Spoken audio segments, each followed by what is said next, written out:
Games అంటే ఇంట్లో ఆడుకునే పబ్జి గేమ్ అనుకున్నారు. అదే ఆయన క్రీడ. ఈరోజు ఆ డైమండ్ నెక్లెస్, ఆ బెంచ్ కార్లు ఎక్కడికి వచ్చామని తీస్తాం, వదిలిపెట్టాం. 120 కోట్లు మాకు అందాల్సిన డబ్బును అందలేకుండా రోజా బొక్కేసింది. ప్రజలతో కలిసే అవకాశం ఉన్న ఏకైక ఏదన్నా ఉందంటే అది రాజకీయం. సో మీకు నారా లోకేష్ గారితో బాండింగ్ ఎలా వచ్చింది? ఒకరు చాలా న్యూ ఏజ్ పొలిటీషియన్, ఒకరు చాలా ఎక్స్పీరియన్స్డ్ పొలిటీషియన్. సో ఇద్దరిలో మేజర్ చేంజెస్ ఏముంటాయి?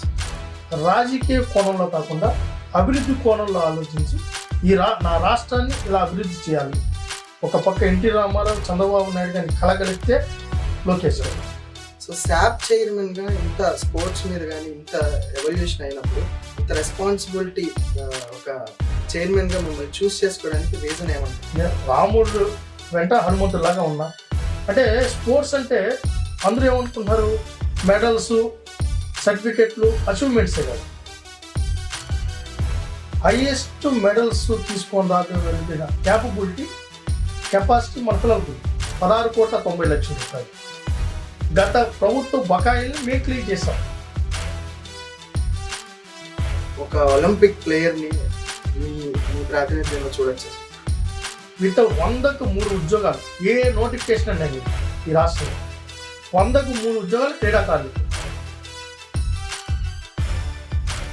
అతను 175 అని మేకపోతే గాంధీరం లాగా.